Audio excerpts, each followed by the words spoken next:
নমস্কার বন্ধুরা, welcome to my channel serial update with Nandita. Gita LLB সিরিয়ালের 6 জুলাই সম্পূর্ণ পর্বের আপডেট। এদিকে গীতা তো অগ্নিজিৎ মুখার্জিকে বলে যে লোভে পাপ পাপে মৃত্যু, আর এই শুনে অগ্নিজিৎ মুখার্জি রেগে যায় আর ফোনটা রেখে দেয়। আর তানভীর আবার জিজ্ঞাসা করে কি বললো, তখন অগ্নিজিৎ মুখার্জি বলে থ্রেট দিল আমাকে। আর তখন সাত্বিককে ডাকে অগ্নিজিৎ মুখার্জি আর বলে তোমার দিদি তোমাকে কিছু কাগজ দেবে, সেগুলোতে সাইন করে দিও। তখন সাত্বিক বলে কিসের কাগজ? তখন অগ্নিজিৎ মুখার্জি বলে গিনির সাথে তোমার সেপারেশনের, প্রথমে আমরা তোমাদেরকে আলাদা করব, তারপরে বিবাহ বিচ্ছেদ। কথা না বলে দিদি যেগুলো বলছে সেগুলো শোনো। তখন তানভি সাত্বিককে বলে ভালো তো বাসিস না, তাহলে এত কিসের চিন্তা, তুই কাগজগুলোতে সই করে রাখবি, আমি এসে পরে নিয়ে যাব। এদিকে গিনির মাকে জড়িয়ে ধরে বলে যে আমি সাত্বিককে ছাড়া বাঁচবো না। তখন গীতা বলে দিদি, এমন কোনো পুরুষের সান্নিধ্যে না বাঁচাই ভালো। আর তখন গিনি বলে কি বলছিস গীতা?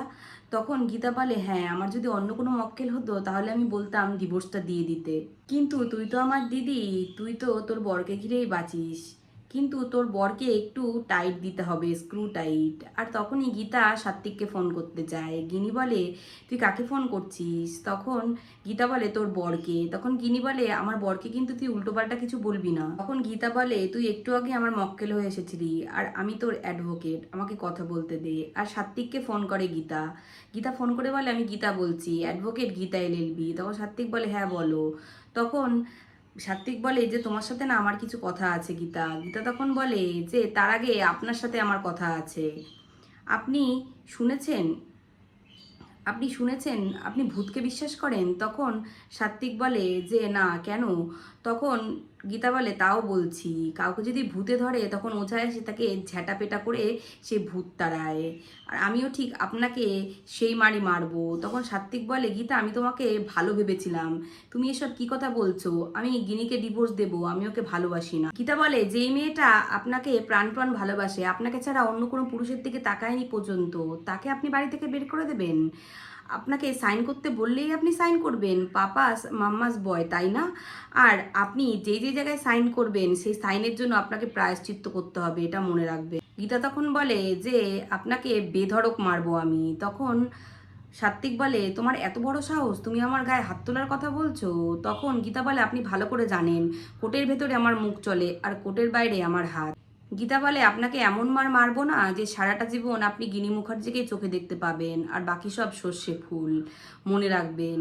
তখন সাত্বিক বলে যে তোমাকে আমি ভালো মেয়ে ভাবতাম, তুমি আমাকে এইভাবে ট্রিট করছো? তখন গীতা বলে যে ভালো মেয়ে না, এখন আপনার ভালো লয়ার দরকার, আপনার বাবার দ্বারা এটা হবে না, আপনি ভালো লয়ার খুঁজুন। আর সাত্বিককে বলে গীতা যে মেহেকের সাথে কৃপানের বিয়ে আমি হতে দেব না, আর সাত্বিকের সাথে গিনির ডিভোর্স আমি হতে দেব না, আর আমাকে ইমোশনালি ব্ল্যাকমেল করে কোর্টে যাওয়া থেকে বিরত করা যাবে না, আমি কোর্টে যাব। মুখার্জি বাড়ির কাছে আমি একটা দুঃস্বপ্ন হয়ে থাকবো। গীতার মা এসে গীতাকে বলে এই কিভাবে কথা বলছিস? তখন গীতা বলে আমার কাছে উপায় নেই, এই রুডো কথা না বললে আমাকে উনি ঘৃণা করবেন না, উনি একটা সফট মেয়ের প্রেমে পড়েছিলেন, কিন্তু আমি যদি এরকম না করি প্রেমের ভূত ওনার মাথা থেকে নামানো যাবে না, আর প্রেমের ভূত ওনার মাথা থেকে নামাবে এই গীতা ওঝা। এদিকে গীতা গিনিকে কথা দেয় যে আমি তোর সংসার তোকে ফিরিয়ে দেব, আর রথের পরেই আমার মুখার্জি বাড়িতে এন্ট্রি। এদিকে মেহেক শুয়ে শুয়ে শুধু পাপার কথা ভাবতে থাকে যে পাপা পিতৃঋণ শোধ করতে বলে কৃপানের সাথে বিয়ে করে। সেসব কথা ভাবতে ভাবতেই হঠাৎ করে ঠাম্মি চলে আসে আর মেহেককে বলে আমি বিশ্বাস করতে পারছি না যে তুই কৃপানকে ভালোবাসিস, এখনো সময় আছে মেহেক, তুই এই বিয়েটা ভেঙে দে। তখন মেহেক বলে না, আমি কৃপানকে সত্যি ভালোবাসি। তখন ব্রজবালা বলে গীতা যদি নাও কিছু করে তাও আমি কৃপানের সাথে তোর বিয়েটা হতে দেব না। মেহেক অরিজিৎ মুখার্জিকে জড়িয়ে ধরে বলে পাপা তুমি জিতবে, আমি তোমাকে জিতিয়ে দেব। এদিকে প্রলয় রাকাকে বলে যে কি বলছো তুমি, মেহেকের সাথে কৃপানের বিয়ে হবে আর এতে তোমার পুরো পরিবার সায় দিচ্ছে? তখন রাকা বলে আমাদের কি করার আছে, দাদাজি ডিসিশনটা নিয়েছে। তখন প্রলয় বলে কি করার আছে মানে?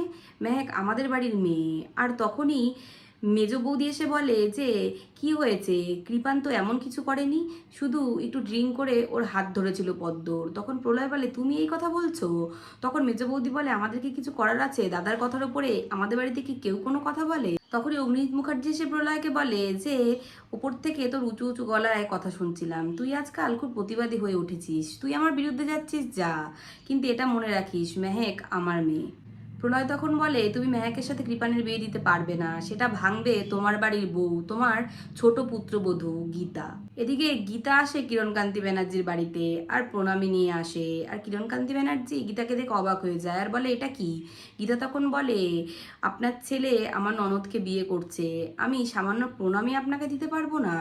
তখন কিরণকান্তি বলে যে একটা থালা নিয়ে প্রণামে নিয়ে এসেছো, তুমি কি করতে চাইছো বলো তো? গীতা বলে আমি মুখার্জি বাড়ির পুত্রবধূ, আপনার জন্য প্রণামে নিয়ে এসেছি, আমি মেহেকের বৌদি হই। আর কৃপানকে বলে আমি কেস থেকে সরে দাঁড়াবো, দূরে দাঁড়িয়ে থেকে দেখবো দুটো মেয়ের সর্বনাশ হচ্ছে, পদ্ম মলেস্ট হয়েছে, আর এদিকে দেখবো যে দিনের পর দিন আমার ননদকে মলেস্টেশনের শিকার হতে হচ্ছে, দিনের পর দিন ও মরছে। কিরণকান্তি বলে দেখি প্রণামীতে কি আছে, আর কাগজ থাকে ওখানে। তখন কিরণকান্তি বলে এটা কিসের কাগজ? তখন গীতা বলে এটা হচ্ছে বাবুসোনা যে সেন্টেন্স হয়েছিল না, আপনি উচ্চ আদালতে গেছিলেন ওকে ছাড়িয়ে আনতে, সেই কাগজ। তখন কিরণকান্তি বলে এটা তুমি এখানে এনেছো কেন? তখন গীতা বলে ওই আর কি, আমি আজ থেকে বাবুসোনার কেস থেকে সরে দাঁড়ালাম, তাই এই কাগজগুলো দিয়ে গেলাম। কিরণকান্তি অগ্নিজিৎ মুখার্জিকে ফোন করে আর বলে যে গীতা এসছে, সেই আগের যে কাগজগুলো ছিল না কৃপানের, সেগুলো নিয়ে এসেছে, প্রণামী দেবে বলছে।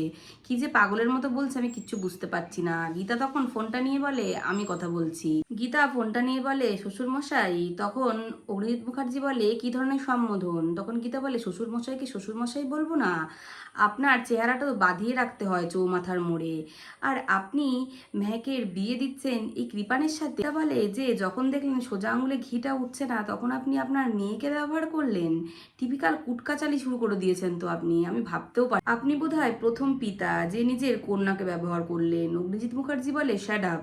অগ্নিজিৎ মুখার্জি খুব উত্তেজিত হয়ে যায় আর গীতাকে বলে শ্যাট আপ। গীতা তখন বলে উত্তেজিত হবেন না, আপনার বিপি বেড়ে যাচ্ছে, আমি কি ডাক্তার পাঠাবো নাকি হসপিটালে যাবেন? আপনার তো চিকিৎসার দরকার, মানসিক চিকিৎসা। গীতা বলে যাই হোক, আমি এই কেসটা থেকে হাতটা সরিয়ে নিলাম, এই বিয়েটা আমি দাঁড়িয়ে থেকে দেব, আপনার কোনো আপত্তি নেই তো? অগ্নিজিৎ মুখার্জি বলে তুমি এই কথা বলছো? গীতা তখন বলছে হ্যাঁ, কিন্তু যতক্ষণ না এই বিয়েটা হচ্ছে আপনি গিনি মুখার্জিকে ওই বাড়ি থেকে বের করতে পারবেন না, এটা হলো আমার প্রথম শর্ত। অগ্নিজিৎ মুখার্জি বলে তুমি সত্যি বলছো? তুমি কেসটা থেকে হাত সরিয়ে নিচ্ছ? গীতা তখন বলে হ্যাঁ সত্যি এটা, আর আপনি তো বাচ্চা ছেলে, আপনি আবদার করছেন দেব না, আর যদি আপনি ভিখারি হতেন তাহলে আপনাকে ভিক্ষা ভেবে দিয়ে দিতাম। গীতা বলে আপনি চিন্তা করবেন না, গীতা আসছে, খুব তাড়াতাড়ি আসছে, এসে আপনার সংসারের মানচিত্রটা পাল্টে দেবে। এদিকে ঢালিবাবু ন্যাপার খবর নিয়ে আসে, বলে কোথায় আছে? পঙ্কজ জিজ্ঞাসা করে। তখন ঢালি বলে যে একটা বারকাম রেস্টুরেন্টে। তখন গীতা বলে বাহ, খুব সুন্দর, বিয়েটা হবে খুব ধুমধাম করে হবে, আপনি খেলছেন সাহেব নিয়ে আর আমি খেলবো টেক্কা নিয়ে। তো বন্ধুরা আজকের ভিডিওটা এই অবধি। গীতার এলবি সিরিয়ালে আম পেতে অবশ্যই চ্যানেলকে সাবস্ক্রাইব করে পাশে থাকবেন। Thank you so much for watching, tata.